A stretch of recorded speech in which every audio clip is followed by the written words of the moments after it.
म्हणजे लोक जागृत आहेत, नेते त्यांना बेकूफ बनवत आहेत. आपलं झाकून ठेवायचं, दुसऱ्याचं उघडं करायचं असं मी नाही सांगत. की काँग्रेस मुक्त करता करता भाजपा ही कार्यकर्ता मुक्त झाली. इलेक्टिव्ह मेरिट आणि सर्वेच्या नावाखाली मूळ कार्यकर्त्यांची मुंडी दाबली गेली आणि ह्यांना तिकीट दिलं गेलं.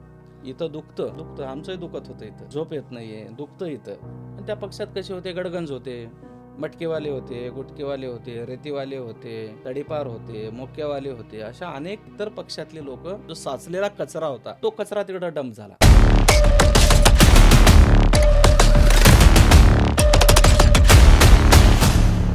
देशाचे राजकारण सध्या बदलते आहे. देशामध्ये एक वेगळे चित्र सध्या आपल्याला दिसते आहे. अनेक प्रशासकीय अधिकारी राजकारणाकडे झुकलेले आपल्याला दिसत आहेत. समाजसेवा ही केवळ प्रशासकीय व्यवस्थेतून नव्हे, तर थेट लोकप्रतिनिधी म्हणून आपल्याला करता यावी, यासाठी अनेकांचा चॉईस आता बदलतो आहे. हे सकारात्मक लक्षण आहे आणि एखाद्या व्यक्तीने काँग्रेससारख्या वैचारिक पक्षामध्ये प्रवेश करून येणं हे बदलत्या राजकारणाचं लक्षण आहे, असं म्हणायला हरकत नाही. नांदेड महापालिकेच्या निवडणुकीच्या पार्श्वभूमीवर आपण ही पॉडकास्ट सिरीज घेतो आहोत. नमस्कार, मी मुरलीधर हंबर्डे. बोला नांदेडच्या या पॉडकास्टमध्ये आपल्या सगळ्यांचं मनपूर्वक स्वागत. अवघ्या काही दिवसांवर नांदेड महापालिकेची निवडणूक येऊन ठेपलेली आहे. आरोप प्रत्यारोप होत आहेत. प्रत्येक उमेदवार आपापली शक्ती आजमावतो आहे आणि आरोपांच्या फैरी झाडत मैदानात उतरलेला आहे. एक वेगळा कलगीतुरा सगळ्या पक्षांमध्ये आपल्याला संपूर्ण शहरभर पाहायला मिळतो आहे. याच पार्श्वभूमीवर अनेक उमेदवारांशी आपण या ठिकाणी बोलतोय. आज या पॉडकास्टमध्ये आपल्यासोबत आहेत माजी प्रशासकीय अधिकारी आणि काँग्रेस पक्षाचे नेते रामदास पाटील सुमठणकर. सर, आपल्या या कार्यक्रमात स्वागत. धन्यवाद. सर, तुम्ही आत्ता काँग्रेस पक्षामध्ये आहात. नांदेड महापालिकेची रणधुमाळी सगळीकडे सुरू आहे आणि आत्ता प्रत्येक पक्ष आपापली ताकद लावतो आहे. अगदी सुरुवातीला मी तुम्हाला असं विचारेन की काँग्रेस पक्ष सध्या संक्रमणाच्या अवस्थेतून जात असताना तुमचा काँग्रेस पक्षामध्ये प्रवेश झालेला आहे आणि असंही म्हटलं जातं की काँग्रेस पक्ष आपल्या अस्तित्वासाठी झगडतो आहे. यावेळी तुमचा प्रवेश होणं आणि महानगरपालिकेच्या निवडणुकांना सामोरं जाणं, याकडे तुम्ही कसं पाहता? आपल्या म्हणण्यामध्ये बरंचसं सत्यता आहे की काँग्रेस पक्षांचं सध्या संक्रमणावस्था आहे. देशातली आणि राज्यातली परिस्थिती पाहता ज्यांनी काँग्रेसनं ज्यांना भरभरून दिलं किंवा ज्यांनी काँग्रेसचं नेतृत्व केले किंवा काँग्रेसची लिडरशिप जे डेव्हलप झाली, ते नेते रात्रीतून अचानक सोडून संबंध महाराष्ट्रभर ते वेगवेगळ्या पक्षात जात आहेत. त्यामुळं त्या जाण्याच्या मागची त्यांच्या अनेक वर्षाची कार्य, त्या भागातले कार्यकर्ते हे एका रात्रीतून तुटून जात आहेत. त्यामुळं त्या नेत्यांनी नक्कीच 25-25, 30-30, 40-40 वर्षे काम केलं. अशा वेळी हे नेते इतर पक्षात एका रात्रीतून जात आहेत. अशा वेळी नवीन कार्यकर्त्याचं केडर उभारणं आणि तितकी सक्षमता येणं, ही अवस्था नक्कीच काँग्रेसमध्ये आहे. परंतु काँग्रेसची जी पार्श्वभूमी आहे, काँग्रेसचा मुळात उदयच हे स्वातंत्र्य लढ्यामध्ये इंग्रजांना पाठवण्यासाठी किंवा मग या राष्ट्राची गुलामी दूर करून एक स्वतंत्र राष्ट्र निर्माण करण्यासाठीच काँग्रेसची निर्मिती झालेली आहे. मूळ काँग्रेसचा पिंडच आहे की गुलामी आणि पारतंत्र्य दूर करणे. त्यामुळं वैचारिक आत्ता जरी काही गुलामीतून काही नेते जात असतील, संक्रमण अवस्था असतील, तर ती काँग्रेसला काही नवीन नाही आहे, ज्याचा इतिहासच क्रांतीचा आहे. त्यामुळं तो पक्ष संक्रमण अवस्थेतून जात जरी असला तर तो आता उभारी घेतो, हे तितकं सत्य आहे.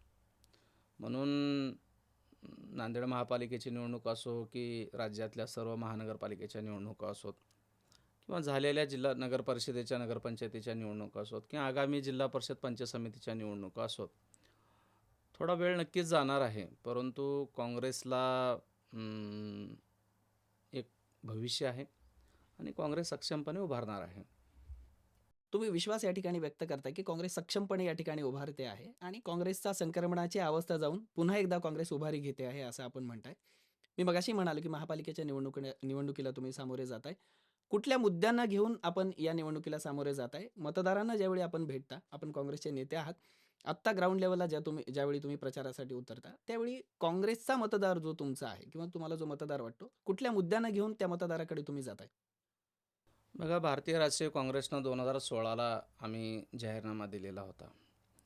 त्या जाहीरनाम्यामध्ये अगदी स्पष्टपणाने ज्या काही संकल्प आम्ही दिलेले होते, पक्ष म्हणून, भारतीय राष्ट्रीय काँग्रेस पक्ष म्हणून जे काही संकल्प दिलेले होते, ते संकल्प झालेले मागच्या म्हणजे शासनाच्या काळातले 5 वर्ष आणि प्रशासकीय काळातले 3-4 वर्षे, असे 7-8 वर्षाचा जो काही कार्यकाल आहे, त्या कार्यकालामध्ये जे काही मुद्दे आम्ही ह्या शहराच्या भूमिकेतून तत्कालीन वेळी भारतीय राष्ट्रीय काँग्रेसनं या ठिकाणी मांडले होते, त्याचं आम्ही परिपूर्ण असा कार्यपूर्ती झालेला आणि आगामी इथून पुढचे आणखी संकल्प पुढच्या 5 वर्षाचे हे आम्ही त्यातून स्पष्टपणे मांडलेले आहेत. मग शहरातली महत्त्वाची मग ट्रॅफिकची व्यवस्था असेल, पार्किंगची व्यवस्था असेल, शहरातलं म्हणजे वाढतं जे प्रदूषणाच्या अनुषंगाने पर्यावरणपूरक हरितपट्टेसहित शहर निर्माण करणं असेल, पायाभूत संसाधनाची व्यवस्था या ठिकाणी उभारण्याची असेल, तरुणांना रोजगारांसाठी मग ते वेगवेगळ्या पद्धतीने वेगवेगळ्या योजनेतून मग ते व्यापारी संकुलातून असेल, त्यांना गाळे उपलब्ध करून देणे असेल, मुद्रा, स्टार्टअप लोन किंवा ई फेरीवाले धोरण आखून त्यांना हॉकर झोनच्या माध्यमातून काम करून देणं असेल. त्याचबरोबर बेघरांना वेगवेगळ्या योजनेतून मग ते प्रधानमंत्री आवास योजना असेल, रमाई आवास योजना असेल, मग या सर्व वेगवेगळ्या ज्या महापालिका क्षेत्रामध्ये योजना आहेत त्याच्यातून लोकांना घरकुल देऊन झोपडपट्टी पुनर्वसन असेल. त्याचबरोबर शहरातला जो काही सुरक्षेचा महत्त्वाचा मुद्दा आहे आज उभा राहिलेला आहे, महिलांची सुरक्षा असेल, शहर अंमली पदार्थ युक्त आता या तरुण पिढीमध्ये होत आहे त्याचं समुपदेशनाचं काम असेल, CCTVचं जाळं असेल, या वेगवेगळ्या मुद्द्याच्या अनुषंगाने आम्ही विकासाचा मुद्दा घेऊन जनतेच्या समोर जातो आहे आणि लोकांना विश्वास आहे की मग त्या ठिकाणी विकासाबरोबर शहरातली शांतता आणि सामाजिक सलोखा आणि एक विचारसरणी कायम राहणं ही तितकीच गरजेची आहे.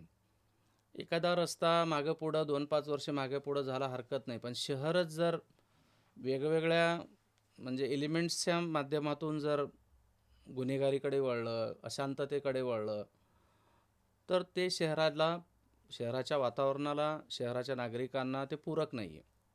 शहरातले व्यापार व्यवस्थित चालले पाहिजे, व्यापाऱ्यांना सुरक्षितता ही ती वाटली पाहिजे, त्यांच्या सुरक्षेचा प्रश्न आहे.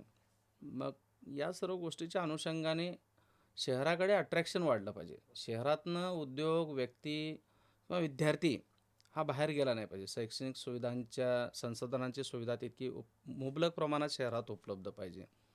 हे सर्व मुद्दे घेऊन आम्ही भारतीय राष्ट्रीय काँग्रेसच्या माध्यमातून या जिल्ह्याचं नेतृत्व माननीय खासदार रवींद्र पाटील चव्हाण यांच्या नेतृत्वाखाली आम्ही ही महानगरपालिकेची निवडणूक लढतो आहे.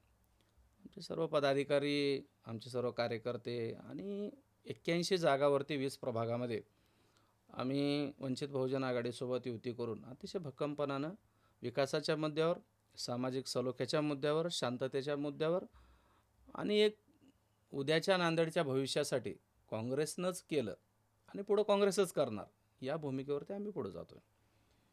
नक्कीच तुम्ही म्हणताय की आम्ही आमच्या भूमिकेवर पुढे जातोय. नगरपालिकांचा उल्लेख या ठिकाणी तुम्ही केला. त्यावर मी येणारच आहे 1-2 प्रश्नानंतर. सुरुवातीला आत्ता बोलताना तुम्ही या प्रश्नाचं उत्तर देताना सुरुवातीला तुम्ही तुमच्या जाहीरनाम्याचा उल्लेख केलात आणि तुम्ही असं म्हणालात की पुढच्या 5 वर्षाची वाटचाल त्यामध्ये आम्ही मांडलेली आहे. कधीच न झालेली घटना नांदेडमध्ये झाली. एक अभूतपूर्व गोष्ट नांदेडमध्ये घडली. अ, अ, लोकांच्या गमतीचा विषय म्हणा किंवा गांभीर्याचा विषय म्हणा म्हणून लोकांनी त्यावर चर्चा केली. ज्यावेळी काँग्रेसचा 2026चा महापालिकेचा जाहीरनामा ज्यावेळी लोकार्पण त्याचं करण्यात आलं, लोकांच्या हातात आला, त्यावेळी लोकांना असं दिसलं की हा जाहीरनामा 2017ला ज्यावेळी अशोकराव चव्हाण काँग्रेसमध्ये होते, तंतोतंत तोच जाहीरनामा होता. अगदी त्यामध्ये अशोकराव चव्हाणांचं जे मनोगत होतं, ते काय म्हणू स्वल्पविराम, पूर्णविराम यासहित जसास तसं कॉपी केलं गेलं होतं. यावर जनतेने आवाज उचलला. बोला नांदेडच्या दर्शकांना माहिती आहे की आम्ही यावर एक विशेष व्हिडिओ या ठिकाणी बनवला होता. अशोकराव चव्हाणांनी यावर बोलताना ते असं म्हणाले, की काँग्रेसकडे बौद्धिक क्षमता नाही उरलेली नाही किंवा काँग्रेसचं नेतृत्व तेवढं सक्षम राहिलेलं नाही. माझीच भूमिका त्यांना कॉपी पेस्ट करावी लागते आहे आणि बरंच आरोपांचं नाट्य त्या ठिकाणी चाललं आणि पुन्हा त्याच्यावर काँग्रेसने भूमिका अशी मांडली, की आमच्या पक्षाने दिलेलं काँग्रेसचं मुख्यमंत्रीपद जे आहे, तुम्ही माझे मुख्यमंत्री असं लावताय, ते परत करा. या संपूर्ण टीका नाट्याकडे कसं पाहता? काय सांगाल? मुळात एक लक्षात घ्या. कोणताही व्यक्ती कितीही मोठा असला तरी व्यक्ती म्हणजे पक्ष नसतो. त्या व्यक्तीकडे तत्कालीन वेळी त्या भागामध्ये पक्षाची धुरा सोपवली जाते. मान्य आहे की माननीय माजी मुख्यमंत्री अशोकरावजी चव्हाण साहेब तत्कालीन वेळी काँग्रेसचे या जिल्ह्यातले भारतीय राष्ट्रीय काँग्रेसचं नेतृत्व लीड करत होते.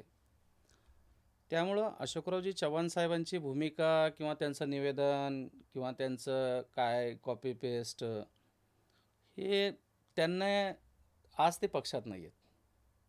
आम्ही जर हे बघा, आमचा जाहीरनामा भारतीय जनता पार्टीच्या नंतर दुसऱ्या-तिसऱ्या दिवशी आमचा जाहीर झाला. आमचे प्रदेशाचे नेते सन्माननीय माणिकरावजी ठाकरे साहेब येणार होते.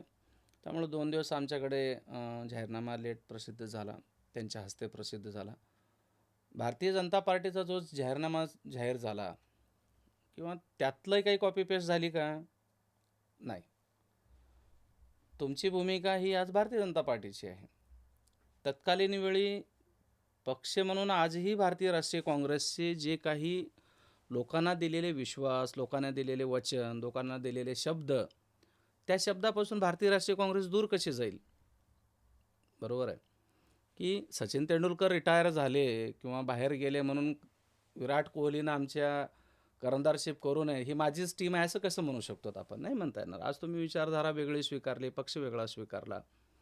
भारतीय राष्ट्रीय काँग्रेस जे 2016ला जाहीरनामा दिला होता लोकांना, तुम्ही समजून घ्या भावना काय. आता हे ठीक आहे, मीडिया ट्रायल चालतं किंवा वेगवेगळ्या माध्यमातून आज पत्रकारितेचे वेगवेगळ्या ठिकाणचे स्तर पाहता काही गोष्टी छापून येतात. भूमिका कशी आहे की 16ला जो आम्ही जाहीरनामा मांडला त्या भूमिकेवरती भारतीय राष्ट्रीय काँग्रेस म्हणून आजही आम्ही ठाम आहोत. तो जाहीरनामा लोकांना अपील झाला होता. त्या जाहीरनाम्यातल्या गोष्टी आम्ही बऱ्याचशा पूर्ण केल्या होत्या. म्हणून आमचे 75 नगरसेवक निवडून आले होते. ते पक्षाच्या सिम्बॉलवर निवडून आले होते ना, बरोबर आहे. भारतीय राष्ट्रीय काँग्रेसच्या सिम्बॉलवरती ते 75 लोक निवडून आले होते. ते आमच्यावर जबाबदारी होती की 5 वर्ष हे काम तुम्हाला करणं आहे. आम्ही ते काम केलं. आज आमच्यातले काही नेते इतर पक्षात गेले म्हणून आम्ही काही कुठलं दुसरा तर विचार धरून ते आमची जी भूमिका आहे त्याच्यापूर्वी 2012ला काय भूमिका आम्ही 10-12च्या निवडणुकीत काय घेतली होती. भारतीय राष्ट्रीय काँग्रेस म्हणून त्या जाहीरनामा हा पक्षाचा जाहीरनामा होता, व्यक्तीचा नव्हता. माणसाबद्दली तरी भूमिका कायम आहे. मग पक्ष राहिला कशाला? आता आम्ही एका पक्षातून आलो. आता मी सांगू का तिथं जे केलेलं काम ते रामदास पाटलाचं नाही. पक्ष सोडल्यानंतर त्या पक्षातलं तुमचं योगदान लक्षात राहील, पण त्या पक्षातलं तुमचं अस्तित्व संपतं. त्यामुळे तुमचं अस्तित्व तिथनं जे काही भारतीय जनता पार्टी आज सांगते की कॉपी हे झाला आमचा जाहीरनाम्यातला, तुमचा जाहीरनामा पक्षच तुम्ही पक्षात राहिलेलं नाही. तुमच्या जाहीरनाम्याचा प्रश्न येतोच कुठं? तो भारतीय राष्ट्रीय काँग्रेसचा जाहीरनामा आहे. भारतीय राष्ट्रीय काँग्रेस 2016-17च्या ज्या निवडणुकीमध्ये जे ठाम विचार होती त्या विचारावरती आजही ठाम आहे, भविष्यातही ठाम राहणार आहे. आणि मागं 2010लाही ते ठाम राहिली होती, आत्ताही तिच्यावरती ठाम आहे. त्यामुळं आम्ही पक्षाची जी तत्कालीन कोर कमिटीने केलेली भूमिका होती ती आजही आम्ही अगदी ताकदीनं त्या ठिकाणी आम्ही मांडलेली आहे. लोकांना ते अपील आहे, लोकांना ते स्वीकार्य आहे असं माझं मत आहे. निश्चितच तुम्ही या ठिकाणी मांडताय की व्यक्ती जरी बदलली तरी पक्षाची भूमिका ठाम आहे. आम्ही त्याच भूमिकेत आहोत. 2012 असेल, 17 असेल किंवा आत्ता 2026 असेल. कुठलीही आमची पक्षाची भूमिका आहे. माणसं बदलली तरी भूमिका बदलत नाही असं तुमचं म्हणणं आहे आणि हे खरंही तुमचं आहे. पण तुम्ही ज्यावेळी हा जाहीरनामा केला त्यावेळी त्यांनी जो आरोप केला तुमच्यावर कॉपी पेस्टचा, यावर मी मगाशी विचारलं तुम्हाला की आपल्या खासदारांनी, आपल्या पक्षाच्या खासदार असं म्हणाले की आमचं पद जे आमच्या पक्षाने दिलेलं पद आहे ते माजी मुख्यमंत्री लावू नका. ते असं तुमच्याकडून या ठिकाणी सांगण्यात आलं. याकडे कसं पाहता? नाही, आमचे नेते माननीय रवींद्र पाटील चव्हाण यांची भूमिका अत्यंत रास्त आणि योग्य आहे. कुठलाही कार्यकर्ता लहान असो अथवा मोठा असो त्याला संधी देण्याचं काम पक्ष करतं. पक्ष तुम्हाला सरपंच बनवतं, ठीक आहे. तुम्हाला निवडून मतदाराकडून आलं तरी तुम्हाला बी फॉर्म देणं, प्रतिनिधित्व देणं हे पक्षाचं काम आहे. कारण बघा, आमदारांच्या ठिकाणी 10 ते 12 कॅन्डिडेट असतात, एकाला संधी दिली जाते, ते पक्षाची भूमिका आहे. बी फॉर्म पक्षाचा असतो. खासदाराला 5-6 मागणारे असतात निवडणुकीच्यामुळं निवडणुकीमध्ये त्या ठिकाणी एकाला संधी दिली जाते, पक्षाची भूमिका आहे. एकूण राज्यामध्ये आमदार निवडून आल्यानंतर त्या आमदारातून विधिमंडळाचा नेता आणि तो मुख्यमंत्री बनवण्याचं शिफारस करण्याचं काम ही पक्षाचं आहे. म्हणून आमच्या खासदारांनी जी भूमिका घेतली की बाबा तुम्हाला काँग्रेस पक्षाने मुख्यमंत्री केलेलं होतं, त्यामुळं आमचा जो जाहीरनामा आहे तो जाहीरनामा आहे. 16-17चा जो आमचा जाहीरनामा आहे तो आमचा जाहीरनामा आहे, पक्षाचा जाहीरनामा आहे. व्यक्ती फोटो बदल येऊन आमचे फोटो आले म्हणजे काही विचार बदलले नाहीत का? उद्या 24-25ला, आता हे 26 आहे, 26च्या नंतर 5 वर्षांतर अजून निवडणुका येतील. तत्कालीन वेळी एखादं नेतृत्व रवींद्र पाटील चव्हाण करत असतील तर ते त्यांचं निवेदन मांडतील. दुसरा कोणी नेता त्या ठिकाणी लीड करत असेल तर तो त्याचं निवेदन मांडेल. त्यामुळं पक्षानं दिलेली उपलब्धी आहे आणि त्यावर रवींद्र पाटील चव्हाण हे योग्यच बोललेले आहेत. त्यावर चव्हाण साहेब असं म्हणाले. तो फार विषय मी लांबवत नाही, पण जाता-जाता त्या विषयाला, की त्यावेळी पुन्हा पत्रकारांनी त्यांना प्रश्न विचारला. ते म्हणाले, की काँग्रेस पक्षाकडे आता बौद्धिक सामर्थ्य उरलं नाही आणि नेतृत्व गुण काँग्रेसकडे कुठलाही नाही. बौद्धिक दिवाळखोरीचं हे लक्षण आहे, असं ते म्हणाले. जिल्ह्यामध्ये भारतीय जनता पार्टीच्या नगरपालिकेमध्ये किती लोक निवडून आलेत, कुठं कुठं निवडून आलेत, त्या तुलनेनं काँग्रेसचे किती निवडून आलेत, कुठं कुठं निवडून आलेत. काँग्रेसकडे नेतृत्व किंवा बौद्धिक लोक नसतात तर लोक स्वीकारलेच नसते. बरोबर आहे. आज महानगरपालिका क्षेत्रामध्ये आपण पाहतोय की अनेक आघाड्या, अनेक रोपटे उगवण्यात आलेले आहेत. आम्ही पूर्ण 71च्या 71 जागा आम्ही क्षमतेने लढतोय. बरोबर आहे. भारतीय राष्ट्रीय काँग्रेसचं मी सांगितलं की मुळातच उत्पत्ती किंवा जन्म हा वैचारिक भूमिकेतून देशाला स्वतंत्र करण्यासाठी किंवा गुलामीतून बाहेर काढण्यासाठीच त्याचा मुळात जन्म झालेला आहे. त्यामुळं ही वैचारिक क्रांती, ही वैचारिक क्षमता, बौद्धिक क्षमता ही माणसं बदलत जातील, स्थित्यांतर होतील. आता उद्या 14 तारखेला संक्रांत आहे. म्हणजे आता आता आयन, उत्तरायण, दक्षिणायनमध्ये तो आयन बदल होतो. तो बदल साहजिक आहे. पण त्यांची जी मूळ ही विचार किंवा मूळ थिंक टँक आहे ती बदललीच नाही. आजही देशात पहा ना तुम्ही, अगदी प्रभावीपणे भारतीय राष्ट्रीय काँग्रेसचे सर्व नेते भूमिका तिथून ते अगदी गल्लीपर्यंत भारतीय राष्ट्रीय काँग्रेसचा कार्यकर्ता, मग तो सोशल मीडिया प्लॅटफॉर्म असेल, वेगवेगळ्या ब्लॉकर्स वस्ते असतील, आधी चांगल्या पद्धतीनं देशाच्या हितासाठी मांडतोय तो. त्यामुळं बौद्धिक क्षमता कमी झाली असं म्हणता येत नाही. भारतीय जनता पार्टीमध्ये गेलेले सर्व बौद्धिक क्षमता ही काँग्रेसनं घडवलेलीच आहे. म्हणजे नाही आहे, आहे ना. तिथं अशी कोणती बौद्धिक क्षमतेचे लोक गेलेले, इथं तयार झालेले तिकडे आलेत. मी भारतीय जनता पार्टीत काम केलंय. ते स्वतः सर्वच साहेब तर मोठे नेते आहेत. म्हणजे राज्याचे मुख्यमंत्री राहिलेले आहेत. इतरही जिल्ह्यामध्ये काय परिस्थिती आहे, असं कुठलं भारतीय जनता पार्टीमध्ये केडरचं काम केला व्यक्ती आणि त्याला तुम्ही बौद्धिक क्षमतेत ठेवलं असं नाही आहे. 99% आयात झालेले इतर पक्षातले लोक हे भारतीय जनता पार्टीमध्ये बौद्धिक क्षमतेनं भरलेले आहेत. आता कुणाची बौद्धिक क्षमता किती आहे आता हे प्रश्नच आहे अजून तो पुढचा. नक्कीच प्रेक्षकांच्या मनातल्या देगलूर नगरपालिकेच्या निवडणुकाकडे वळणारच आहे मी. पण तत्पूर्वी एक प्रश्न विचारतोय. अजून एक मोठी घटना भारतीय जनता पक्षामध्ये घडली. मीडियामध्ये ती गोष्ट जी आहे ती सातत्याने चर्चेत 2-4 दिवस राहिली. बोला नांदेडने सुद्धा त्यावर भूमिका घेतली होती माझ्या माध्यमातून. अ, ज्यावेळी मुख्यमंत्र्यांची सभा नांदेडला झाली, त्यावेळी भाषणामध्ये मुख्यमंत्री असं म्हणाले, की गेल्या 60-70 वर्षामध्ये नांदेडचा विकास झाला नाही आणि इथे घाणीचं, डासांचं साम्राज्य वाढलं. एकंदरीत नांदेड बकाल झालं असं त्यांना म्हणायचं होतं आणि हे वाक्य बोलत असताना अशोकरावजी चव्हाण मंचावर होते आणि या 60-70 वर्षाच्या कारकिर्दीमध्ये स्वर्गीय शंकररावजी चव्हाण साहेब यांची कारकीर्द येते, अशोकराव चव्हाण साहेब यांची कारकीर्द येते आणि मुळात काँग्रेसची कारकीर्द येते. मुख्यमंत्र्याच्या या विधानाकडे काँग्रेस पक्षाचे नेते म्हणून तुम्ही कसं पाहता? आता हातच्या काकणाला आरसा कशाला दाखवायचा. बरोबर आहे. मुख्यमंत्र्यांनी ते केलेलं भाषण काय मी ऐकलं नाही मुळात.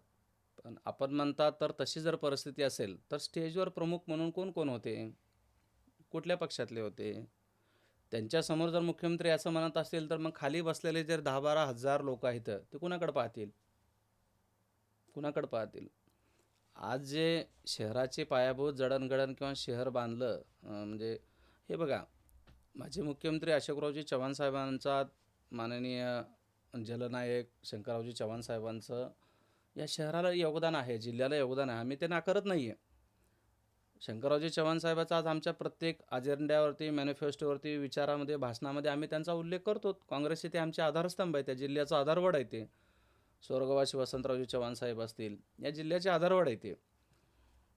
अशोकरावजी चव्हाण साहेबांचं योगदान आज ते भाजपमध्ये गेलेत आणि त्यांचाच प्रमुख नेता जर त्यांच्या स्टेजवरून जर असं जर बोलला असेल तर त्याबद्दल मी काही कमेंट करणं हे, ते जनता जनार्दन मायबाप बघतात ते, त्यामुळे मी त्यांच्याबद्दल बोलणं हे संयुक्तिक नाही आहे. मी देगलूर नगरपालिकेच्या निवडणुकांकडे या ठिकाणी वळतो आहे, ज्या नुकत्याच झाल्या. आपण त्या ठिकाणी आपलं पॅनल होतं आणि जिल्हाभरामध्ये देगलूर नगरपालिका ही चर्चेली गेली. मुळातच ती नगरपालिका मोठी म्हणून या ठिकाणी ओळखली जाते आणि यावेळी विशेष ती चर्चेमध्ये होती. त्याला कारण आपण होतात आणि त्याचा केंद्रबिंदू आपण होतात. मीडियामध्ये सुद्धा सातत्याने आपल्या बातम्या असायच्या. तरुणांना घेऊन आपण एक मोठं पॅनल, बहुचर्चित पॅनल असं म्हणेल मी जिल्ह्यामध्ये आपण उभं केलं होतं. पण आपला निसटता पराभव 244 मतांनी आपली नगराध्यक्षपदाची संधी या ठिकाणी गेली. तर या पराभवाची कारणी मीमांसा आपण कशी कराल? मी तुम्हाला अगोदरच सांगितलं की भारतीय राष्ट्रीय काँग्रेसला मानणारा एक मोठा वर्ग आहे. हं. मी संघटन कौशल्याचा धनी आहे. भारतीय जनता पार्टीमध्ये ज्यावेळेस मी हिंगोली लोकसभेला काम करत होतो, त्यावेळी 2006 बूथवर 1485 गावामध्ये मी काम केलेलं आहे. 1800 बूथ प्रमुखांची नावं मी आत्ताही सांगतो. 200 गावामध्ये जवळपास मी त्यापैकी बऱ्याचशा वाड्या, तांड्या, वस्त्यावरती मुक्कामी प्रवास केलेला मी. म्हणजे त्या गावात जाऊन मुक्काम करायचा. संघटन कौशल्य मला त्याचा मी धनी आहे. मग त्या बाबतीत मी माझं गर्व म्हणा, अभिमान म्हणावा किंवा मला ते जमतं. देगलूर नगरपालिकेच्या निवडणुकीकडे आपसुकच या जिल्ह्यातलं सर्वांचं लक्ष होतं. 8 नगरसेवक रनिंग, 21 माजी नगरसेवक, 4 माजी नगराध्यक्ष घेऊन मी राष्ट्रवादी काँग्रेस, इतर पक्षातले घेऊन मी काँग्रेसमध्ये समावेश झालो. भारतीय जनता पार्टी ही राष्ट्रीय पक्ष आहे. राष्ट्रीय पक्षामध्ये काम करण्याची मजा आणि एक मोठं व्यापक महासागर आहे. म्हणून मी भारतीय राष्ट्रीय काँग्रेसमध्ये आणि आपल्या भागामध्ये जिथं माझं लहानपण गेलं, मोठा झालो. मी देगलूरमध्ये मोठा झालो, लहानाचं. शिकलो तिथं मी आश्रमशाळेला, बोर्डिंगमध्ये, अपंग शाळेत शिकलो तिथं. ज्या गावात आपलं उर्वरित आयुष्य त्या गावाच्या जनतेसाठी, लोकांसाठी घालावं म्हणून मी तसं मी राजकारणात सेवा सोडून आलेलोच होतो. मी संधी हेरली आणि त्या ठिकाणी मी आमचे मग मोगलाजी अण्णा शिरसेटवार असतील, काँग्रेसचे त्या ठिकाणचे स्थानिक शहराध्यक्ष, त्यांच्या नेतृत्वाखाली हे लोक घेऊन मी तिथं माझं पॅनल म्हणून नाही आहे, भारतीय राष्ट्रीय काँग्रेस पक्षाचं मी तिथं आम्ही ताकद लावली. अतिशय नियोजनबद्ध बांधणी केली. माझ्या विरोधात स्थानिक भारतीय जनता पार्टीचे सर्व नेते हे अंतर्गतरित्या राष्ट्रवादीला बाय दिलेले होते. थोडक्यात मी म्हणू नये, पण ते मी फेसबुकला मी माझं मत मांडलं होतं, ट्विटरला मत मांडलं होतं. ती 100% तिथं स्थानिकला ते मॅनेज झालेली होती राष्ट्रवादीला. अशा वेळी माझ्या विरोधात म्हणजे माझ्या राष्ट्रीय काँग्रेसच्या विरोधामध्ये अजित पवारांची सभा झाली, सुनील तटकरेंची सभा झाली, नवाब मलिकांची सभा झाली, रुपाली चाकणकर येऊन गेले, भास्करराव पाटील खतगावकर पूर्ण वेळ बसले, प्रतापरावजी पाटील चिखलीकरांची येऊन सभा झाली. बाकी छोटे मोठे जिल्ह्यातले पूर्ण कार्यकर्ते त्या ठिकाणी होते. तरी आम्ही खिंड लढवली. मला विश्वास होता की गरीब मतदार हा काँग्रेसच्या मागे आहे. त्यामुळं सर्व समाजातले, सर्व धर्मातले गरीब लोक हे माझ्या मागे आहे, ते मला जाणीव होत होती. एक प्रयोग म्हणून मी जवळपास 70% उमेदवार हे 30-35, 28-30-35 वयातले दिले त्या ठिकाणी. आणि तो प्रयोग सक्सेस झाला तिथं. मग तो प्रयोग करत आम्ही निवडणूक ताकदीनं लढली. सर्वांचं लक्ष होते मोठी नगरपालिका बरोबर आणि चिवट आणि चिकाटीनं आम्ही भिडत होतो त्यांना. शेवटी थोडासा एखाद्या बूथवरचा थोडा त्या समाजातून किंवा इकडून तिकडून थोडं मतदान कमी झालं आम्हाला. 244 म्हणजे 122 मतानं इकडं अध्यक्षांचा पराभव झाला आणि 12 नगरसेवक माझे निवडून आले तिथं. पण मला 14,700 मतदान भारतीय राष्ट्रीय काँग्रेसला त्या शहरानं दिलं आणि 14,900 मतदान विरोधकाला दिलं. 200च मताचा फरक, जवळपास 244. त्यात आमचे 12 आले आणि त्यांचे 15 आले. म्हणजे संख्यात्मक काही डिजिटमध्ये आमचे नगरसेवक 2-3 कमी आले. परंतु बरोबर आहे की कुठलीही आज सत्ता आमच्याकडे नसताना अजितदादा पवार महाराष्ट्राचे उपमुख्यमंत्रीसारखं वरून अशी कुठली मोठी सिंगल सभा आमच्याकडे झालेली नाही आहे. रवींद्रजी पाटील चव्हाण असतील, हनुमंतराव पाटील बेटमोगरेकर असतील, यांच्या नेतृत्वाखाली आम्ही खिंड लढवली तिथं.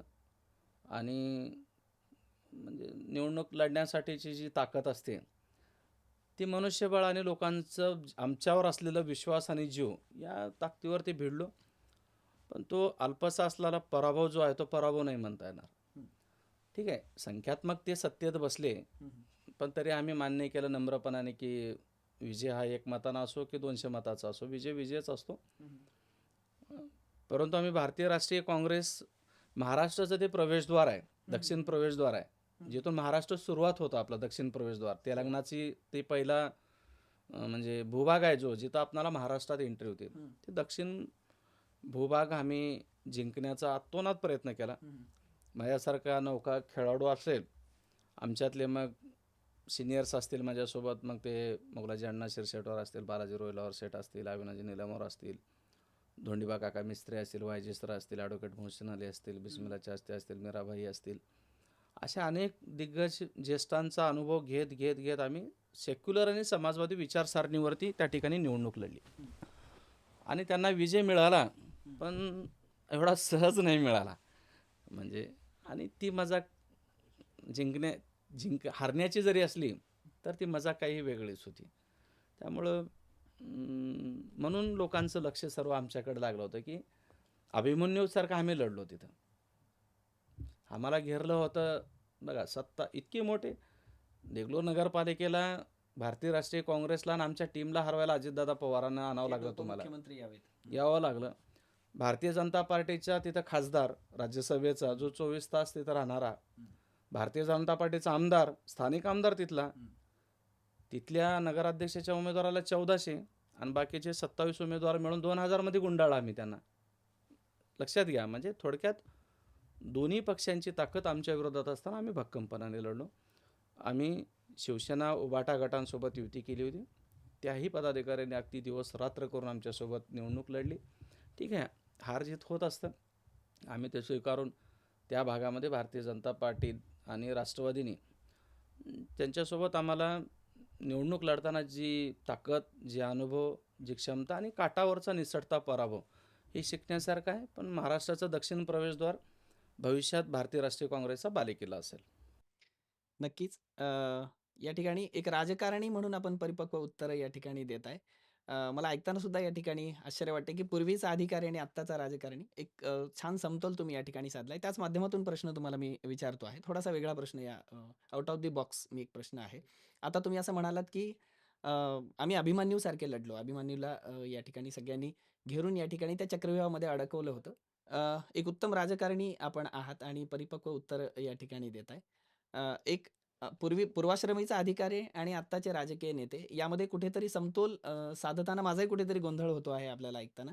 आत्ता आपण असं म्हणालात, की आम्हाला जे आहे ते अभिमन्यूसारखं या ठिकाणी सगळीकडे चक्रव्यूहामध्ये अडकवलं गेलं होतं. पण तुम्ही स्वतःला सिद्ध करत हा सूर्य आणि हा जयद्रथ या ठिकाणी तुम्ही स्वतःला सिद्ध केलंत आणि पराभव, विजय काहीही असो, पण तुमची ताकद, तुमचं उपद्रव मूल्य या ठिकाणी त्यांना तुम्ही या ठिकाणी दाखवून दिलंत. ते निश्चितच प्रत्येकाला मान्य करावं लागेल.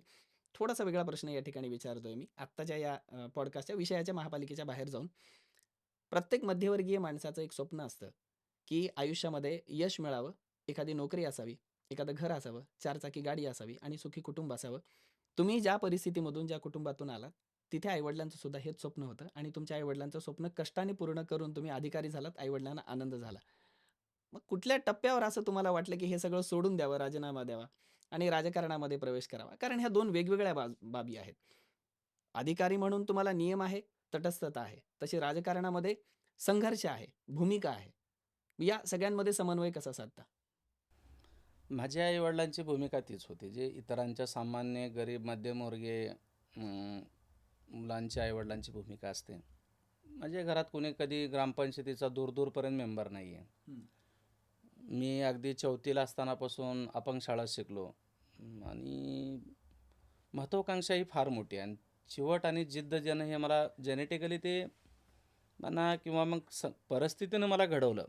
म्हणजे अपंग असल्यामुळं संघर्ष प्रत्येक गोष्टीचा आलाच. जगतानाचा आला, चालतानाचा आला, शिक्षणाचा आला, गावात शाळा नाही म्हणून आईवडिलाला सोडून देऊन दूर राहण्याचा आला. म्हणजे यातनं मी घडलो. मला गुरुवर्यांनी घडवलं की आणि लहानपणापासून मला नेतृत्व गुण होतं. मग ते वेगवेगळ्या टप्प्यानं नेतृत्व माझं फुलत गेलं. ज्यावेळेस मी प्रशासनात मागचा इतिहास सोडा आता, पण प्रशासनात ज्यावेळेस मी ऑफिसर झालो, तदनंतरही मी महाराष्ट्र मुख्याधिकारी संघटनाचा नॉमिनेटेड चांगला पदाधिकारी होतो. शेवटचे 4 वर्ष मी महाराष्ट्र मुख्याधिकारी संघटनेचा महाराष्ट्राचा उपाध्यक्ष होतो. राजपत्रित महासंघावरती चांगली भूमिका मी बजावली. नेतृत्व गुण हे बसू देत नव्हतं आणि रोबोटिक लाईफ जगणं हे माझ्या तत्वात नाही. सकाळी येणं, अधिकाऱ्यांना MCSR लागू होतो. तुम्ही किती वेळ आला पाहिजे, किती वेळ काम केलं पाहिजे, कुठले कपडे घातले पाहिजे, जीन्स नाही घातली पाहिजे, टी-शर्ट नाही घातलं पाहिजे, तुम्ही सौम्य आवाजात बोललं पाहिजे, तुम्ही इतकी वेळ राहिले पाहिजे. ह्या सर्व गोष्टी MCSR शिकवतो तुम्हाला. मी लक्षात घेतलं की आपल्याला जगण्याला लागतं किती. गरजा आपल्या फार लिमिटेड आहेत. कुठले शौक आपल्याला नाही आहेत. जगण्यापुरतं आपण तितके आपण सक्षम आहोत आपल्या कामाची व्याप्ती वाढली पाहिजे. मी आज माझी नवी मुंबई महानगरपालिकेला बदली झाली. ज्यावेळेस मी हिंगोलीहून सर्व्हिस सोडत होतो. अशा वेळी मी ठरवलं की नाही, आपण पॉलिटिकल क्षेत्रात जाऊ. लोकांच्या समोर आपले विचार, संघटन आणि अपार कष्ट घेण्याची क्षमता मी बाळगतो. मी कुठल्याच कामाला लाजत नाही आहे. मी आत्ता नगरपालिकेची निवडणूक झाली, अशा वेळी मी स्वतः बसतो, स्वतः पोलचीट झाल्या का नाही, स्वतः काम झाले का नाही, बॅनर लागले का नाही, कसे लागले, कुठं लागले, म्हणजे स्वतः बसून, म्हणजे सांगण्याचं तात्पर्य की एक कार्यकर्ता म्हणून जमिनीवरचा मी जगण्याचा प्रयत्न करतो. आणि मी ईश्वराला प्रार्थना करतो की मला नेत्याची भूमिका माझ्या अंगात येऊ. नेता मला बनायचं आहे. मी महत्त्वाकांक्षी आहे. ताकाला जाऊन भांडं नाही लपवत, की नेता मला होणं आहे, पण माझ्यातला कार्यकर्ता हरला नाही पाहिजे किंवा हरवला नाही पाहिजे. मी सदैव लोकांच्या सेवेत राहायला पाहिजे. मग ते हॉस्पिटल असो, छोटे मोठे कामं असो, किंवा एखादं अडचण, गव्हर्नमेंट ऑफिसची अडचण असो, एखादं लहान तहसीलचंही काम असो, हे ज्यावेळेस लोक माझ्याकडे येतात त्यावेळेस माझ्यातला कार्यकर्ता जिवंत राहायला पाहिजे आणि माझ्या कामाची व्याप्ती वाढली पाहिजे. आज बघता बघता हिंगोली, नांदेड, लातूर या दोन्ही तिन्ही जिल्ह्यातल्या मोठा संघटनचा मी धनी आहे. अनेक कार्यकर्ते जीवानीशी प्रेम करतात आणि कुठलीही अपेक्षा माझ्याकडून बाळगत नाही, ते महत्त्वाचं आहे. नाण्यात आज राजकारणाने म्हटलं की पैसा आणि बाकी सर्व गोष्टी आल्या. मला बाकीची मदत करतात.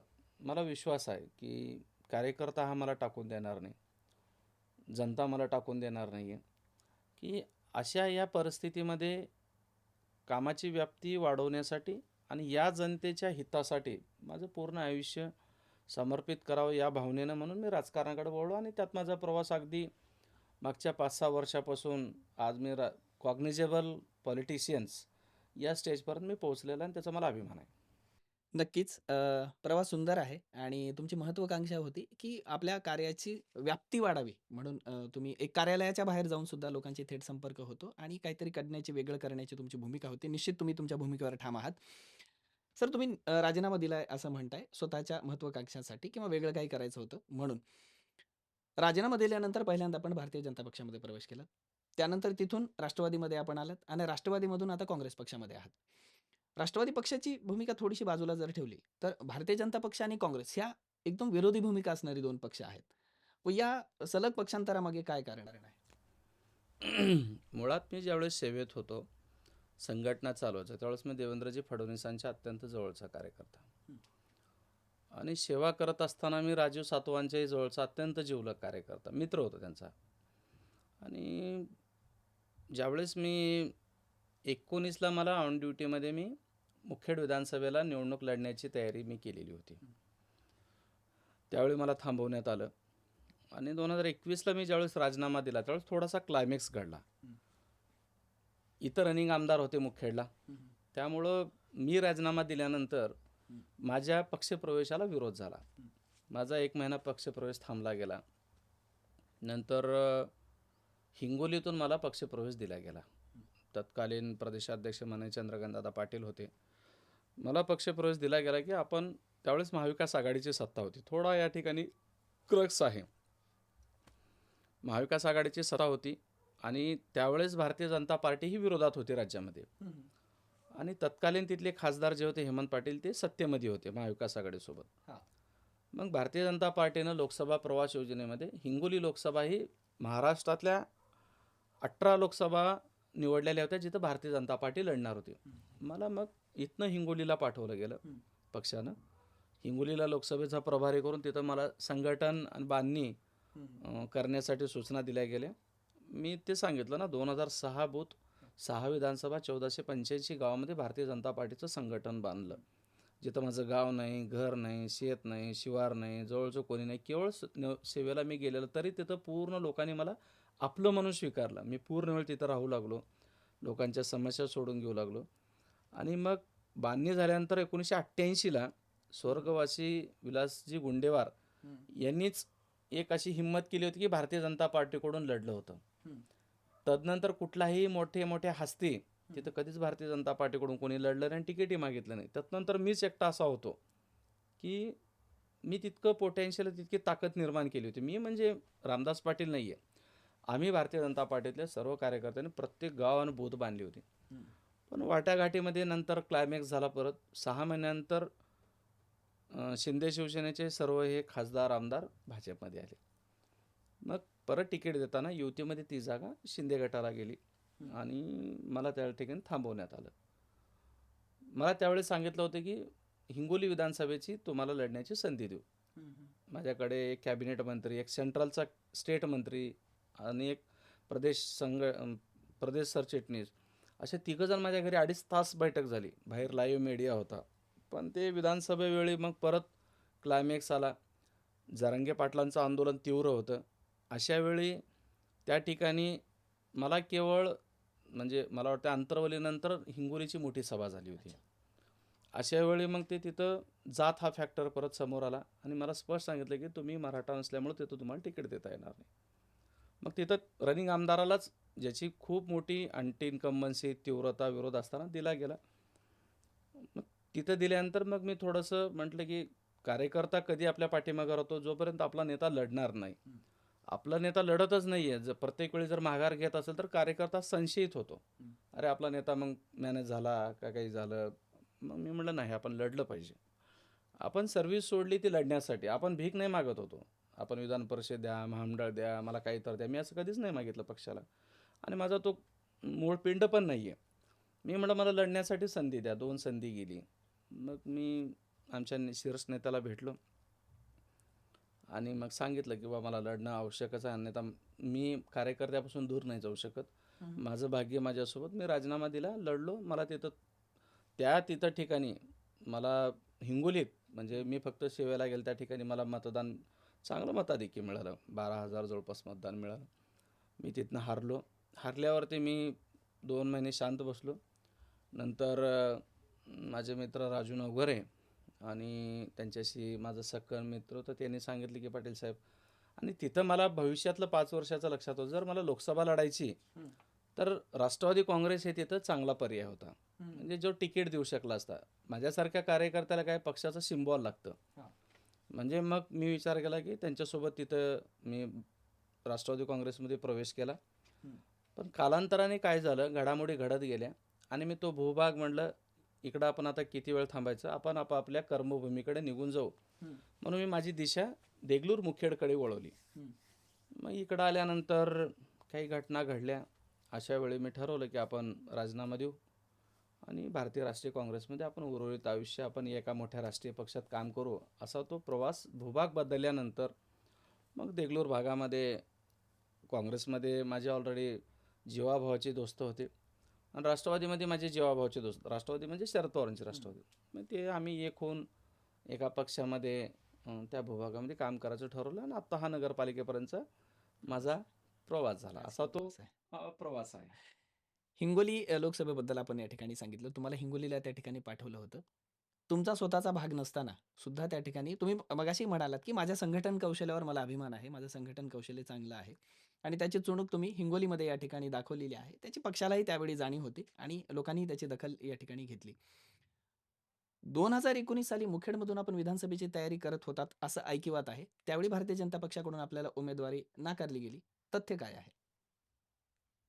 त्यावेळी त्या ठिकाणी रनिंग आमदार होते आणि भारतीय जनता पार्टीकडून मी ऑन ड्युटीवर होतो आणि त्यावेळेस मला सांगितलं की राजीनामा हे होईल आणि मग तुम्ही प्रयत्न करायला हरकत नाही.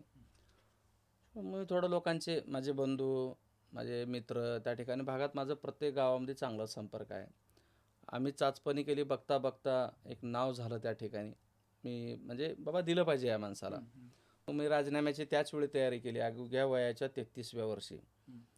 मग नंतर तिथेही काही क्लायमॅक्स आल्या. म्हणजे अपरिहार्यता पक्षश्रेष्ठीला आली आणि त्यांनी मला त्यावेळेस तिकीट नाकारलं. मी परत सेवेत 2 वर्ष कंटिन्यू राहिलो. पण 21ला नंतर मी सेवा सोडून दिली.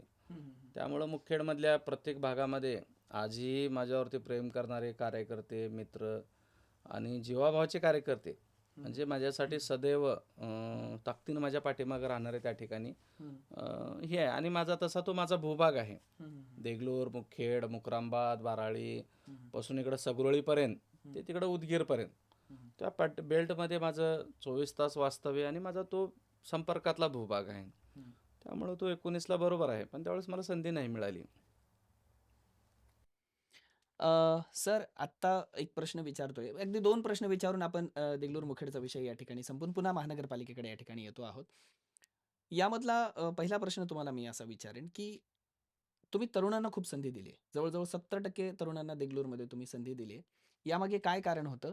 आणि तुम्हाला त्याचा कितपत फायदा झाला? कारण काँग्रेसची एकंदरीत भूमिका जर आजपर्यंतची पाहिली, काँग्रेसमध्ये बदल फार कमी होतो. "ठंडा करके खाओ" अशी काँग्रेसची प्रवृत्ती आहे. अशी ओरड सातत्याने लोकांकडे होते. त्यामुळे नवीन नेतृत्वाला संधी देणं, हे खूप वर्ष काँग्रेसने टाळलं होतं. त्यामुळे जुने तेच ते चेहरे काँग्रेसमध्ये बराच काळ दिसायचे. पण देगलूरच्या वेळी तुम्ही या भूमिकेला छेद दिलात.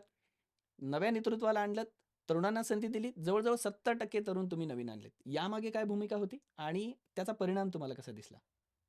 तुम्ही अगदी मुलाखतीच्या सुरुवातीला सांगितलं होतं, की काँग्रेस हे संक्रमण अवस्थेत आहे. माणसानं व्यवसाय करताना, नोकरी करताना, राजकारण करताना शॉर्ट टर्मचा कधी विचार नाही केला पाहिजे. तुमची इन्व्हेस्टमेंट लाँग असली पाहिजे. बरोबर आहे. जर मला काँग्रेस पुढचे 20 वर्ष त्या भागात टिकवायची असेल, माझ्या उपरांतही ती पक्ष टिकला पाहिजे किंवा ती विचारधारा, ती लोकं, ती संधी टिकली पाहिजे त्या ठिकाणी. आज जर मी म्हणत नाही वयस्कर लोकांना तिकीट, वयस्कर लोकांचं मार्गदर्शन, त्यांचं योगदान लागतंच. पण मी आज जर एक 30मधला 28शीतला 25शीतला जर तरुण त्या ठिकाणी दिलो, तो लिडरशिपसाठी पुढं आला, तर आपण मिनिमम ऑन एन ॲव्हरेज जर धरलं तर वयाच्या 60पर्यंत तो राजकारण करतो. बरोबर आहे. म्हणजे तो 25 ते 30 वर्ष तो पक्षाला योगदान देईल. ठीक आहे, नंतर त्याच्यात काही घडामोडी घालतील, पक्षांतर होईल. सर्वच पक्षांतर करणार नाहीत ना. मी देगलूरला निर्णय प्रक्रियेत मी होतो. मला ते शक्य झालं. खासदार साहेबांनी माझ्यावरती पूर्ण विश्वास टाकला. जिल्हाध्यक्षांनी विश्वास टाकला. स्थानिक आमचे मोगलाजी अण्णा, रोयलावर साहेब, निलमवार साहेब, आमचे सर्व बाकी जे कोर टीम होती त्यांनी माझ्यावर विश्वास टाकला आणि आम्ही सर्वांनी ठरवलं की ठीक आहे, आता उदाहरण द्यायचं तर आम्ही एकदम चांगल्या 27 वर्षाच्या मुलाला तिकीट दिलं. एक बी इंजिनियर झालेली दलित समाजातली मुलगी आज तिथं हे झाली. एक धर्मगुरू म्हणून हाफिज साहेब म्हणून 27-28 त्या ठिकाणी नगरसेवक झाले. मी तुम्हाला सांगतो, म्हणजे तिकीटं देत असताना आम्ही अत्यंत नवख्या, म्हणजे एक 23 वर्षाची मुस्लिम समाजातली आमच्या मित्राची मिसेस म्हणजे ती नगरसेविका झाली. सांगण्याचं तात्पर्य हे की हे लोक उद्याचे माझ्या पक्षाचे ॲसेट आहेत. कारण त्यामध्ये 27 पैकी 18 ते 19 उमेदवार हे खूप कमी वयातले होते. हो. तर बऱ्याचदा तुम्हाला असं नाही वाटलं का, की यांच्यावर अननुभवाचा आणि मॅच्युरिटी कमी असण्याचा शिक्का बसू शकतो? असं असतं तर मग भारतीय संविधानानं 18 वर्षे मतदाराचा 18 वर्षे दिलं नसतं. नाही, नाही. सामान्यतः बऱ्याचदा काय होतं, की एक लोकमानस असतो, एक लोकधारणा असते. बऱ्याचदा लोक याकडे असं बघतात, की ठीक आहे, संविधानाचा भाग म्हणून आपण एक उमेदवारीचं वय म्हणून आपण त्याकडे जरी पाहिले, लोकांमध्ये एक भाग वेगळा असतो. या भूमिकेला छेद देऊन आपण पुढे गेलो. त्याचं मला कौतुकही वाटतं व्यक्तिशः. पण तुम्हाला याची भीती नाही वाटली का? नाही, भीती नाही वाटली आणि आमचं नुकसानही नाही झालं. आमचं नुकसान हे कम्युनल वोटिंगच्या थोडंसं त्या भाऊबंदकीच्या वोटिंगचा थोडासा आम्हाला फटका बसला. मोठ्या नेत्यांच्या काही सभा आमच्या ताकदीच्या समोर राज्याचे उपमुख्यमंत्रीपदांची सभा होणं, मोठ्या-मोठ्या प्रदेशाध्यक्ष, मंत्री, माजी मंत्री, जिल्ह्यातले 2-2 मंत्री, भाजपा पूर्ण सरेंडर झालेली. म्हणजे मला आजही आय एम हॅपी की त्या तरुण मुलांना घेऊन आम्ही ताकदीनं, असं नाही की ज्येष्ठ होते ना, 10 ते 11 जण जे असे होते ज्येष्ठ, 9-10 जण, की ते यांना घेऊन ओढत होते ना. बरोबर आहे. म्हणजे पॅनलिंगमध्ये एक ज्येष्ठ, एक ज्युनियर, एक ज्येष्ठ, एक ज्युनियर आणि त्यांच्या भोवतालची अनुयायी असतात ना. म्हणजे मला जर तिकीट, समजा उद्या तुम्हाला तिकीट दिलं, तुमचे वडील, भाऊ, म्हणजे ती तुमचे मित्र, नातेवाईक किंवा तुमचा पक्षाचा केडर कार्यकर्ता, पक्षाचे ज्येष्ठ नेते तुम्हाला ओढतात ना तिथं. सगळे मिळून सामोरे जातात. सामोरे जातात. म्हणजे तो उमेदवार हा एकटाच नसतो. त्याला ओढणारे खूप लोक असतात. त्यामुळे त्या ओढण्यामध्ये आम्ही यशस्वी झालो. पुढचा प्रश्न जो आहे, त्या प्रश्न 2 आहेत प्रश्न. पहिला असा आहे, की देगलूर, मुखेड या भागांच्या येणाऱ्या आगामी राजकारणाकडे तुम्ही कसं पाहता? आणि त्यालाच अनुषंगून दुसरा प्रश्न आहे, की तुम्ही येत्या निवडणुकीमध्ये स्वतःला कुठे पाहता? देगलूर मुखेड भागामध्ये भारतीय राष्ट्रीय काँग्रेस पक्षाचं प्राबल्य आहे. हं. मी तुम्हाला वारंवार सांगतोय. केडर आहे, वोट आहे तिथं. हं. मतदार हा अजूनही जाग्यावर आहे. हं. पळून इकडं तिकडं पळून कोण गेले? हं. नेते गेले. हं. म्हणजे देगलूरचे आमचे आमदार काँग्रेसचे होते. हं. कित्येक वर्ष त्या ठिकाणी समाजवादी तले आमदार म्हणजे पक्षातले आमदार, जनता दलाचे आमदार होते. आज जे स्वर्गवासी, आज सकाळी पटणे साहेबांचं निधन झालं, ते त्या ठिकाणचं नेतृत्व केलेत. ठक्करवाड साहेबांनी त्या ठिकाणी नेतृत्व केलेत. साबणे साहेबांनी त्या ठिकाणी नेतृत्व केलेत. म्हणजे ते काँग्रेस शिवसेनेच्या काळातले नेतृत्व केलेत. हं. भारतीय जनता पार्टीचे आत्ता अंतापूरकर तेही काँग्रेसचे आमदार होते. त्यांचे वडील काँग्रेसचे आमदार होते.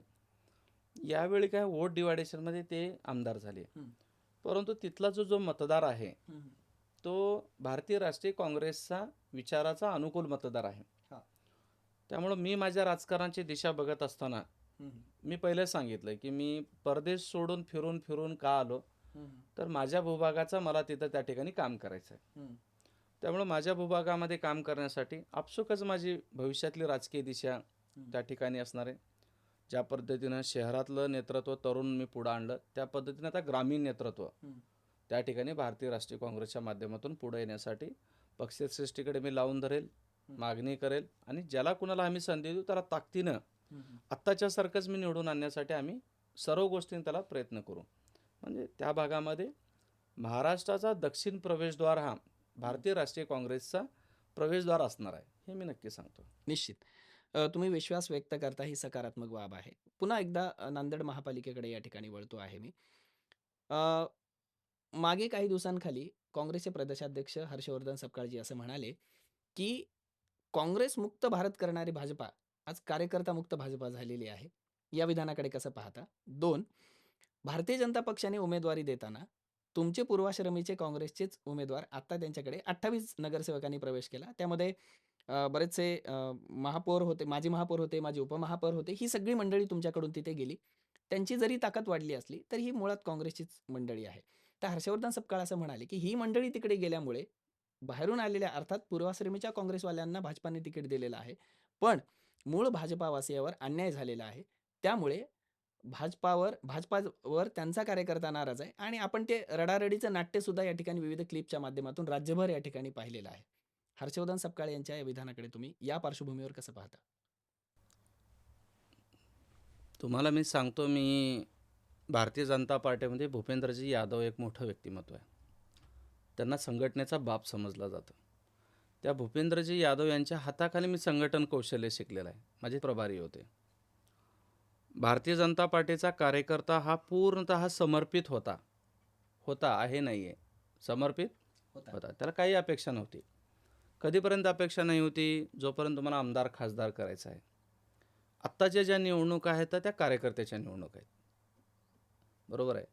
कार्यकर्त्याच्या निवडणूक आहेत. ठीक आहे, एखादा कार्यकर्ता कमजोर असेल, एखादा कार्यकर्ता धंदाडगा असेल, एखादा कार्यकर्ता मध्यम असेल, एखाद्या कार्यकर्त्याची जात नसेल, जशी माझी त्या भागात नव्हती, एखाद्या कार्यकर्त्याकडे काही रसद नसेल, पण त्यानं पूर्ण वेळ घरदार सोडून दिवस रात्र अनेक वेगवेगळ्या योजनेच्या नावाखाली भारतीय जनता पार्टीला बूथपर्यंत, तांडी, वाड्या, वस्त्यापर्यंत पाठवलेलं आहे. भारतीय जनता पार्टीचा जो मेन कार्यकर्ता होता, तो कार्यकर्ता आपसुकच बाहेर नाही उठू शकला किंवा त्याला उठवलं गेलं नाही आहे. त्याला तिथंच चेपून ठेवलं गेलं आणि बाहेरच्या पक्षातून, म्हणजे कुठल्या पक्षाचं मी नाव घेत नाही, अनेक पक्षातून तिथं प्रवेश झालेले. त्या पक्षातून गेलेल्या अनेक लोकांना, त्या पक्षात कसे होते, गडगंज होते, मटकेवाले होते, गुटकेवाले होते, रेतीवाले होते, तडीपार होते, मोक्यावाले होते, अशा अनेक इतर पक्षातले लोक, जो साचलेला कचरा होता तो कचरा तिकडं डंप झाला. आणि इलेक्टिव्ह मेरिट हे गोंडस शब्द आहे तिथं. इलेक्टिव्ह मेरिट आणि सर्वे हा एक फार गोंडस शब्द आहे. इलेक्टिव्ह मेरिट आणि सर्वेच्या नावाखाली मूळ कार्यकर्त्यांची मुंडी दाबली गेली आणि ह्यांना तिकीट दिलं गेलं. भारतीय जनता पार्टीचा जर तुम्ही अभ्यास केला ना, भारतीय जनता पार्टी अशी सहज समजणारी नाही आहे. भारतीय जनता पार्टी जी मी भारतीय जनता पार्टी पाहिली, जे माझं अल्प काळात पाहिली, भारतीय जनता पार्टी व्यक्तिनिष्ठतेला कधीच किंमत देत नसते. भारतीय जनता पार्टी ही पक्षनिष्ठेला किंमत देते. राष्ट्रप्रथम, पक्षद्वितीय, तृतीय मी, तिसरा मी. आता तसं नाही झालं. त्या पक्षामध्ये नेता प्रथम झाला, द्वितीय मी झालं आणि तृतीय पक्ष झाला. आता बघा ना तुम्ही, नांदेडचंच नाही आहे, लातूरमध्ये काय झालं, बीडात काय झालं, परभणीत काय झालं, जालन्यात काय झालं, संभाजीनगरला काय झालं, नाशिकला काय झालं, चंद्रपूरला काय झालं, उद्रेक झाला. उद्रेक निष्ठावंताच्या नावाखाली दाबलं गेलं आणि उद्रेक झाला. आत्ता जर तुम्ही कार्यकर्त्यांना जर इतके चपल्या फाटेपर्यंत पळाला, तो घरावरले पत्र विकला, काही काही कार्यकर्ते देशोधडीला लागले, म्हणजे खरोखर देशोधडीला लागले अनेक कार्यकर्त्यांचे. अशा वेळी तुम्ही आता ही निवडणूक नाही तर मग त्यांना काय ग्रामपंचायतीला थांबवता काय? तिथेही तुमचं गावातलं वेगळं इलेक्टिव्ह मेरिट लागतं. म्हणजे सांगण्याचं तात्पर्य की हर्षवर्धन सपकाळ साहेबांनी अत्यंत अभ्यासपूर्वक तो स्टेटमेंट वापरलेला आहे की काँग्रेस मुक्त करता करता भाजपा ही कार्यकर्ता मुक्त झाली. समर्पित कार्यकर्ता भाजपचा, म्हणजे ज्या कार्यकर्त्यांनी वाटलं की एक 20 वर्षानंतर आपली सत्ता येईल, आपण राजा हो, आपला मुख्यमंत्री बसेल, आपला प्रधानमंत्री बसेल, म्हणून त्यांनी जे काही काम केलं, ज्या पद्धतीनं इतर पक्षाचे कामं होतात, तर तो कार्यकर्ता आज नाही आहे. म्हणजे मी स्वतःच पोस्ट केली, चैतन्य बापूसारखा माणूस जर मुलाखत द्यायला जर बसत असेल तर इज टू मच हॉरर. ठीक आहे, आता बापू एक तात्विक आहेत, मान्य केले की म्हणा मी पक्षाच्या पुढं मोठा नाही, हे म्हणण्याचं झालं. इथं दुखतं, आमचंही दुखत होतं, इथं झोप येत नाही आहे, दुखतं, इथं काम करून जर ज्यावेळेस संधी मिळत नाही ना त्यावेळेस दुखतं. आणि राजकारणात काम करणारा कार्यकर्ता हा महत्त्वाकांक्षी असतोच. कोणी राजकारणात काही म्हणजे काय म्हणतात त्याला, आपलं काय दानधर्म काय म्हणतात ते, सेवाभाव करून कोणी येत नसतं. हे सब खोटे झोटी बाती आहे. प्रत्येक कार्यकर्ता राजकारणात येतो म्हणजे त्याला काहीतरी व्हायचं असतं, हे सत्य आहे. हे जे म्हणतात ना, नाही आम्ही द्यायला पाहिजे, हे न भेटलं तर एखादा इलेक्शन पुरतं म्हणतात, पुन्हा उद्रेक होतो. अनेक भारतीय जनता पार्टीचे कार्यकर्ते आम्हाला बोलत होते. अनेक भारतीय जनता पार्टीचे कार्यकर्ते आज विरोधात आहेत, निघून जात आहेत, काम करत हे नाही आहेत. फक्त इलेक्टिव्ह मेरिट आणि सत्ता यासाठी हा सर्व चाललेला अट्टहास आहे. त्यामुळे सत्य आहे, हर्षवर्धनजी सपकाळ साहेबांनी जे काही स्टेटमेंट म्हटलं, आज भारतीय जनता पार्टीमध्ये समर्पित कार्यकर्ते किती आहेत? आमच्या देगलूरला हो, संघटनेतले समर्पित कार्यकर्ते थांबले, त्यांना ढोकून कोणी बघितलं नाही बिचाऱ्याने. 58 मतं, 93 मतं, 200 मतं, 300 मतं घेतले. ज्यांनी अख्खं खांद्यावरती जो व्हायला तिथं, त्याला इच्छा नाही आहे का? त्याला नगरसेवकाची इच्छा आहे ना, त्याला मदत करा ना. तुम्ही आपल्या कार्यकर्त्याला विरोधात थांबून काँग्रेस पक्षाचा उमेदवार निवडून येणे म्हणून त्याचा बळी दिले, राष्ट्रवादीचं निवडून आणले तिथं. म्हणजे बळी देण्यासाठी कार्यकर्ता वापरला, समर्पित कार्यकर्ता. हा शहीद व्हायचंच ठरवलं आहे आणि करायचं ठरवलं असल्यावर त्याला काय प्रश्नच नाही आहे. ही सत्यता आहे, ही शाश्वत सत्यता आहे. मला दुःख कळतं कार्यकर्त्यांचं काय, बूथवरच्या कार्यकर्त्याचं काय काम काय असतं, गावात किती विरोध घ्यावा लागला त्याला, पक्षबांधाला किती विरोध घ्यावा लागला. त्यामुळं हे स्थित्यंतर हे नक्कीच आहे आणि हे उद्रेकाचं कारण आहे. हर्षवर्धन सपकाळांच्या विधानांचं समर्थन करत असताना भारतीय जनता पक्षावर आपण या ठिकाणी मोठे आरोप करताय आणि कार्यकर्ता आता राहिला नाही, तुम्ही म्हणताय की आरोप नाही आहे, मी भोगलंय. मी पुराव्यानिशी मांडतोय तुम्हाला. मी माझ्या नगरपालिकेतलं सांगितलं, लोकसभेतलं सांगितलं, नांदेडमधलं सांगितलं. आरोप नाही आहे, सत्यता आहे, ती सत्यता. माझा प्रश्न तोच आहे. तुम्ही म्हणताय की मी हे भोगलेलं आहे आणि मी जे सांगतो आहे तो माझा अनुभव आहे असं तुम्ही म्हणताय. 2021 मध्ये तुम्ही भारतीय जनता पक्षामध्ये प्रवेश केलात आणि मोदीजी यांच्या आणि मुख्यमंत्री फडणवीस यांच्या नेतृत्वावर विश्वास ठेवून आपण भारतीय जनता पक्षामध्ये आलात. 2021 ची भाजपा आणि 2025-26 ची आत्ताची भाजपा यामध्ये तुम्हाला काय बदल जाणवतोय? आत्ता काँग्रेस पक्षामध्ये आहात तुम्ही. काँग्रेस पक्षाच्या चष्म्यातून बघताना आणि त्यावेळी स्वतः तुम्ही भारतीय जनता पक्षाचे व्यक्ती होतात. काय फरक वाटतो तुम्हाला? 2021ला कार्यकर्त्याच्या निवडणुका नाही होत्या. माझं अजून तेच म्हणणं आहे की मी पूर्व वाक्यावर येतो. नेत्यांच्या निवडणुकीच्या वेळी कार्यकर्त्यानं, म्हणजे देशाला मोदीजींना प्रधानमंत्री करायचं होतं म्हणून आमच्यासारख्या कार्यकर्त्यांना माघार घ्यायला लावलं. आम्ही मान्य केलं, बट ठीक आहे, सोडून देऊ. ज्यावेळेस 26ची निवडणूक आहे, ती नेत्यांची निवडणूक नाही ना, ती कार्यकर्त्यांची निवडणूक आहे.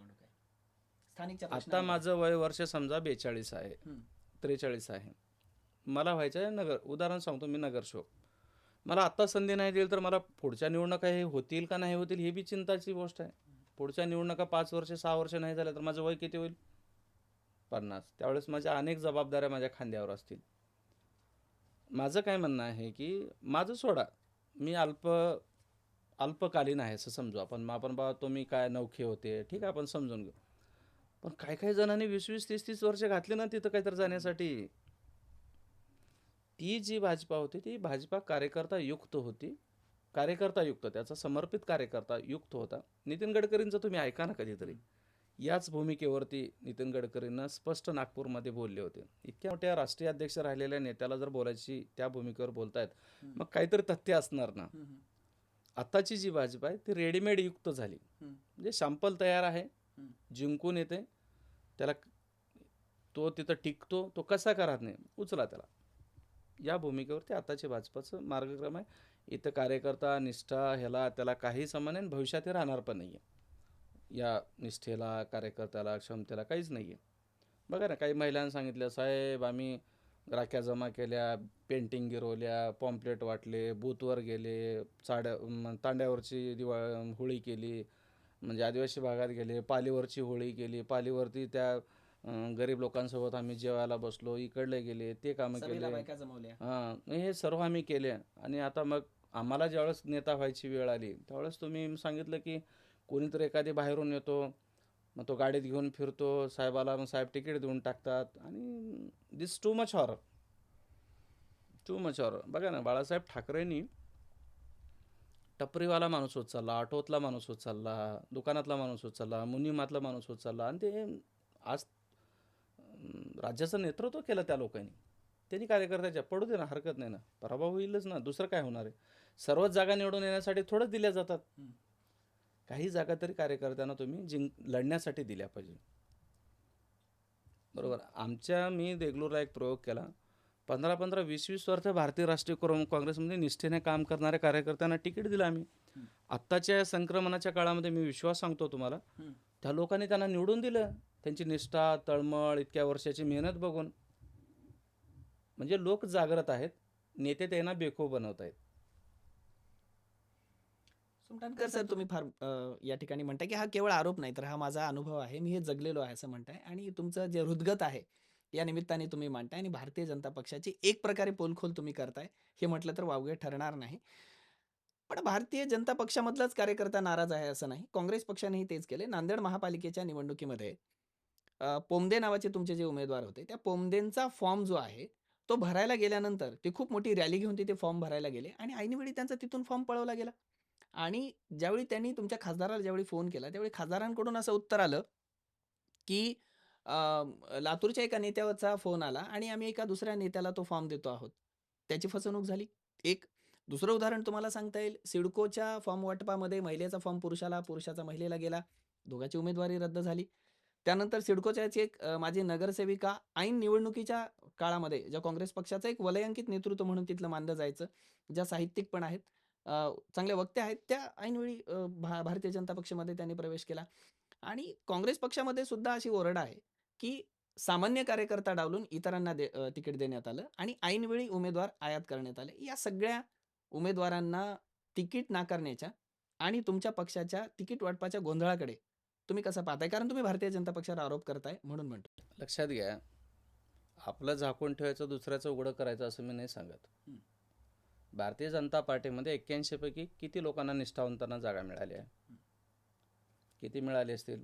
5, 7, 10. किंवा शिवसेनेतल्या किती निष्ठावंतांना? शिवसेनेत पण गोंधळ तोच चालू आहे. काम केलं त्या ठिकाणी दुसरं पक्ष दिलं, दक्षिणमध्ये वेगळी युती, उत्तरमध्ये वेगळी युती, तो एक भाग वेगळा. राष्ट्रवादीमध्ये पण तसंच आहे. प्रमाणामध्ये नुकसान होण्याचं प्रमाण जास्त भाजपचं आहे, त्याच्या खालोखाल शिवसेनेचं आहे. काँग्रेसच्या 3-4 जागी नक्कीच मला म्हणायचं आहे की काही ठिकाणी अपरिहार्यता असेल, काही ठिकाणी टेक्निकल प्रॉब्लेम असेल. आमच्या नेत्यानं कोणाला मुद्दा म्हणून तिकीट डावललेलं नाही आहे, लक्षात घ्या. एखाद्या जागा वाटाघाटीमध्ये वंचितसोबत गेल्यामुळे काही अपरिहार्यता जागा तिकीट सुटली असेल.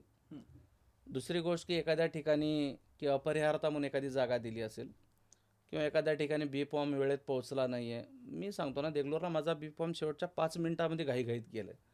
म्हणजे आम्ही सर्व तयारीत असताना ते निवडणुकीतल्या त्या प्रक्रिया होत असतात. परंतु भारतीय राष्ट्रीय काँग्रेसमध्ये आणि वंचितमध्ये असा कुठंच उद्रेक झालेला नाही आहे. समजून घ्या. हं. आणि तुम्ही एक गोष्ट सांगितली ना, एक साहित्यिका, लेखिका ऐन वेळेला भाजपमध्ये गेले. ते ऐन वेळेला जात नसतात लोकं. लक्षात घ्या. ऐन वेळेला जात नसतात. ते मागच्या 2-3 महिन्यापासून त्यांच्या डोक्यात चाललेलं असतं.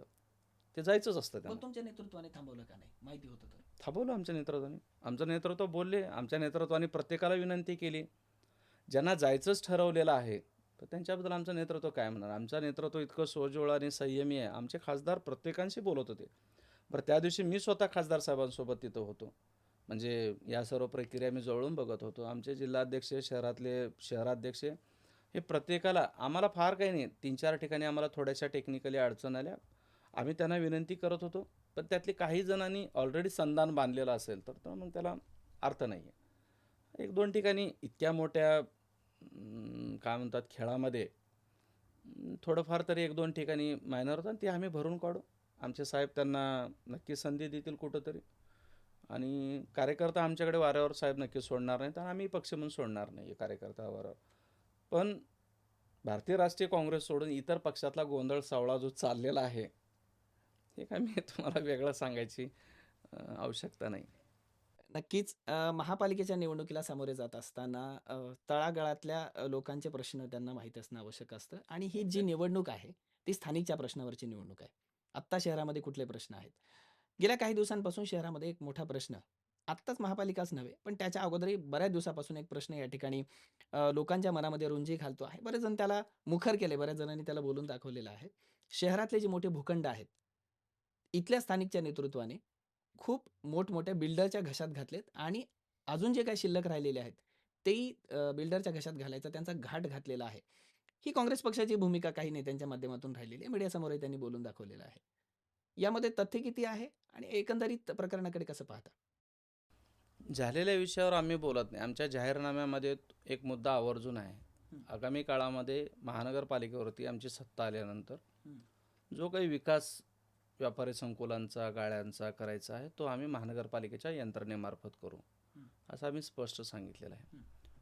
त्यामुळं पूर्वश्रमीमध्ये जाताना किंवा पूर्वपेटिकामध्ये जाऊन ते आपण मांडत असताना तत्कालीन वेळी काय विषय झाला त्याच्यावरती आता मी बोलणार, पण आम्ही याची पुढच्या आमच्या सत्तेच्या काळामध्ये ह्या सर्व गोष्टीची आम्ही नक्कीच शासकीय यंत्रणेमार्फत आम्ही कारवाई म्हणजे काम करण्याची म्हणजे बिल्डरांच्या घशात जाण्यापेक्षा ती महापालिकेकडे सक्षम तितकी यंत्रणा आहे त्यांच्यामार्फतच विकास होण्याची आम्ही नक्कीच प्रयत्न करणार आहोत. आम्ही जाहीरनाम्यामध्ये उघड सांगितलेलं आहे ते. शेवटाकडे येतो आहे सर. महापालिकेच्या निवडणुकीमध्ये तुमचा जर महापौर झाला, अर्थात काँग्रेस पक्षाचा जर महापौर झाला, तर शहरामध्ये असे कुठले प्रश्न आहेत, की जे तुम्ही प्रामुख्याने सोडवण्यासाठी प्रयत्न कराल? झाला तर नाही आहे, मी तुम्हाला आज दाव्यानिशी सांगतो. लोकांचा कल, जनमत, आत्ताचा जो प्रतिसाद लोकांचा मिळतोय हं. आणि ज्या पद्धतीने निवडणूक आम्ही सामान्य लोकांच्या दैनंदिन गरजा पूर्ण करण्यासाठी, हं. दैनंदिन वार्डातल्या व्यवस्था पूर्ण करण्यासाठी आम्ही लोकांपर्यंत जातोय. हं. त्या तुलनेनं नांदेड महानगरपालिकेवरती आजपर्यंतचा इतिहास आहे. मला वाटतं एकाच वेळी माननीय सुधाकर भाऊ पांढरे एक वेळी महापौर झाले होते हं. त्यावेळी. शिवसेना. हां. अन्यथा या महापालिकेवरती भारतीय राष्ट्रीय काँग्रेसची सत्ता राहिलेली आहे. आता आम्हाला वंचित बहुजन आघाडीची भक्कम साथ मिळालेली आहे. त्यामुळं काँग्रेस आणि वंचितच्या दोन्ही मतदारांनी आणि शहरातल्या हुशार मतदारांचं मत बनलेलं आहे की या ठिकाणी नांदेड महानगरपालिकेवरती आमचा महापौर हे 100% बसणार आहे.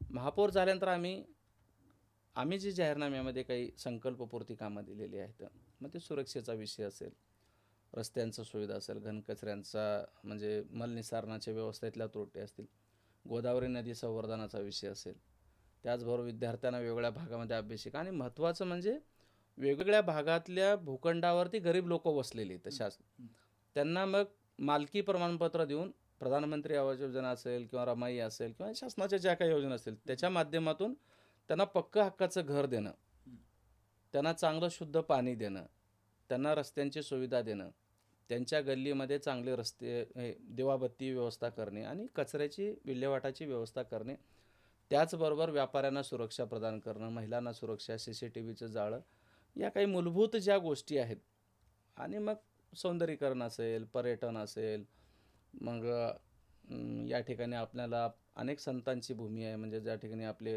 गुरुद्वारा आहे, जगातून या ठिकाणी दैनंदिन लोक येतात. अनेक संत, इतर संतांच्या ह्या ठिकाणी समाध्या आहेत, वेगवेगळे तीर्थक्षेत्र आहेत. तर त्याचा आपण विकास करण्याच्या अनुषंगाने जो रोडमॅप दिलेला आहे, त्या रोडमॅपनुसार आम्ही महानगरपालिका क्षेत्रामध्ये भविष्यात नक्कीच चांगल्या पद्धतीनं आम्ही एक बघा, हे सर्व केलं कोण आजपर्यंत? जे काही शहर आजपर्यंत काम झालं चांगल्या पद्धतींचे असतील तर ते काँग्रेसने चांगल्या पद्धतीने या ठिकाणी काम केलं म्हणूनच सत्ता दिली. भविष्यातही चांगल्या पद्धतीचा विकास करण्याचं काम नक्कीच भारतीय राष्ट्रीय काँग्रेस करणार आहे. तुम्ही विश्वास व्यक्त करताय. सर, आत्ता निवडणुकीला सामोरे जाताना तुम्ही वंचित सोबत या ठिकाणी तुमची युती आहे. वंचितला घेऊन तुम्ही सामोरे जाताय. नगरपालिकेच्या वेळी वंचितची तुमची युती फिसकटली होती. त्यावेळी काही कारणास्तव काही तुमची तांत्रिक अंतर्गत कारणं असू शकतात. त्यावेळी तुम्ही वंचितसोबत जाऊ शकला नाहीत. आत्ता वंचितसोबत तुम्ही महापालिकेला सामोरे जाताय आणि काँग्रेस, वंचित अनुक्रमे 60-20 असं जागांचं वाटप तुमचं या ठिकाणी झालेलं आहे. आत्ता वंचितचा तुम्हाला सोबत जाताना कितपत फायदा झालाय? आणि याला जोडून दुसरा प्रश्न असा आहे, की येणाऱ्या आगामी जिल्हा परिषदेच्या निवडणुकामध्ये युतीचं काय भविष्य असेल? भारतीय राष्ट्रीय काँग्रेस आणि वंचित बहुजन आघाड्यांची युती व्हावी अशी अगदी प्रत्येक दोन्ही पक्षातल्या कार्यकर्त्यांची इच्छा होती. हं.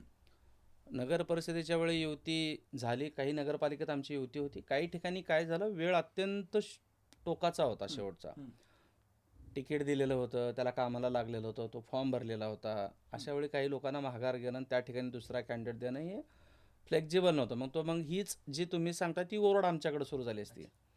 मग आम्ही त्यावेळेस काही ठिकाणी मैत्रीपूर्ण आमची लढत झाली आणि काही ठिकाणी निवडून पण आले ना. कंधारसारख्या ठिकाणी वंचित बहुजन आघाडीचा नगरसेवक पण निवडून आला. मग बाकी ठिकाणी काही ठिकाणी कमी जास्त झालं, पण महानगरपालिकेला वेळ मिळाला.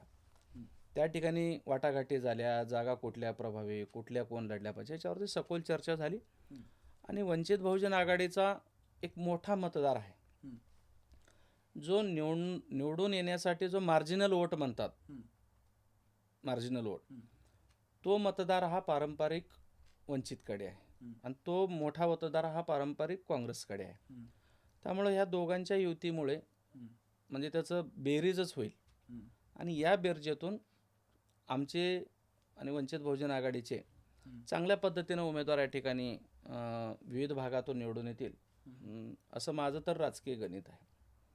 त्यामुळं महानगरपालिका झाल्यानंतर दोघांची विचारसरणी, दोघांना समान मूल्यावर, संविधान मूल्यावरती टिकवण्यावरती काम करायचं आहे. हं, त्यामुळं ग्रामपंचायत जिल्हा परिषद आणि पंचायत समिती हं, आपल्या ज्या होतील त्या ठिकाणी पण पक्षश्रेष्ठी निर्णय घेतील, ते युतीमध्येच लढतील हं. असं मला आता तरी वाटतं आणि लढणंही आवश्यक आहे.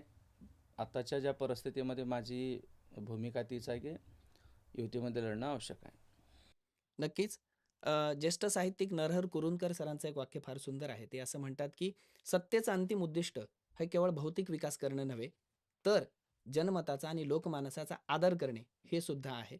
आणि तुमच्या बोलण्यावरून मला ते दिसतंय, की आम्ही फक्त विकासच नव्हे, तर लोकांची काय भावना या शहराप्रती आहे, यालाही घेऊन आम्ही सामोरे चाललेलो आहोत, असं तुम्ही म्हणताय. एकंदरीत आज आपण वेगवेगळ्या विषयांवर या ठिकाणी बोललो. देशातलं राजकारण असेल किंवा अ, सध्या राज्यामध्ये जे काही राजकारणाची एकंदरीत पार्श्वभूमी आहे, भूमिका आहे, याबद्दलही तुम्ही बोललात. नांदेड महापालिकेला सामोरे जाताना आपल्या कुठल्या भूमिका आणि विजन आहे, अजेंडाही तुम्ही या ठिकाणी बोलून दाखवलात. तुमचा पूर्वाश्रमीचा थोडासा आढावा आपण या ठिकाणी घेतला. त्यावरही आपण या ठिकाणी बोललो आणि नगरपालिकेच्या निवडणुकांमध्ये देगलूर असेल किंवा इतर निवडणुकांबद्दल आपण बोललो. मुखेडविषयी तुम्ही तुमचं भाकीत या ठिकाणी केलं. तुमची राजकीय भूमिका काय असेल, याविषयी तुम्ही बोललात. विविधांगी भूमिकेतून आजची ही आपली जी मुलाखत आहे किंवा आपली ही चर्चा आहे झाली.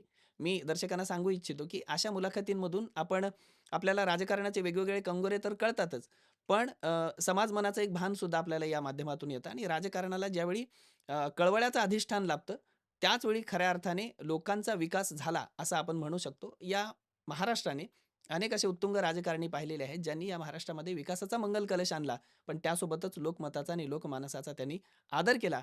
म्हणूनच हा महाराष्ट्र सातत्याने पुरोगामी म्हणून एक पाऊल पुढे टाकतो आहे. या देशाच्या अ, नेतृत्वामध्ये महाराष्ट्राने कायम त्याची सूत्र आपल्या हाती घेतलेली आपल्याला दिसतात आणि मला वाटतं, की येणाऱ्या राजकारणामध्ये सुद्धा या संपूर्ण गोष्टी अशाच घडत राहो आणि महाराष्ट्रामध्ये मंगल सातत्याने या ठिकाणून घडत राहो. तरुणांबद्दल आपण आशावाद व्यक्त केला. तरुणांना सुद्धा संधी मिळत राहो.